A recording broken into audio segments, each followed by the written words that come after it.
So where do we start with Star Wars Squadrons? Well, first off, I don't even remember this game being announced or even being released. It kind of just came out of nowhere, and I honestly wasn't really checking for it. Like I stated in my Battlefront 2 review, I'm still pretty new to the whole Star Wars fandom and still consider myself a casual fan of the franchise. However, most of my favorite scenes in those films are the space dogfights. They're just so energetic and so fun to watch. So, it's been a long time since I played a dedicated space shooter. I think the last time I played something like this was Star Fox Zero on the Wii U.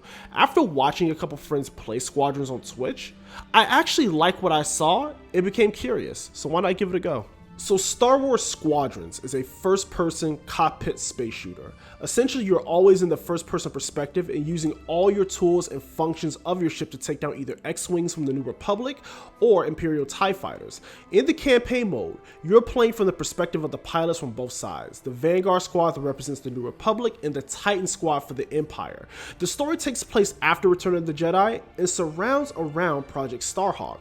New Republic wants to protect it, the Empire wants to destroy it. It is your typical galactic power struggle here. The story is entertaining, but the missions can be a bit bland after playing for a while. I don't think a game like this needs to have a super long campaign, so it works here. The story is more of a means for you to learn how the game works, so I do recommend that you play it. One feature that is pretty cool, the game is VR compatible, so if you own a PSVR or if you're on a PC, you have some options there as well. You can tell that EA designed this game around the idea of VR, so I could not help but imagine what this game would be like in VR, and after looking at some of the reviews of the VR version, you could tell that is the most immersive experience you can have with this title.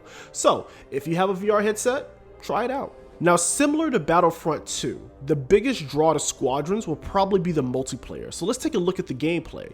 Like I stated, you are always in the first-person perspective and have multiple controls for each of the ships. There are different ship classes and customization options that you do have, whether you want a faster firing rate or just a stronger blast or a shorter range. It's all here. You can also change the type of missiles you can use, booster options, and much more. So make sure you find a combo that works for you and your playstyle. You also have character customization. Very basic, but I'm glad there are some options here. While you're flying around, one mechanic that I really like is the option to redistribute power to a certain aspect of your ship. So if you want all the power to go to your engines to dramatically increase speed and evasion, you can do that.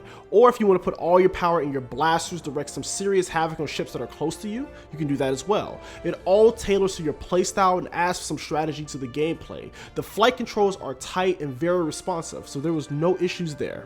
The only complaint, the multiplayer seems a bit bare in terms of maps and modes. This game is still relatively new, so maybe EA has plans of adding more content in the future. But as of now, the game is fun, it just needs a little bit more content to justify a full price tag.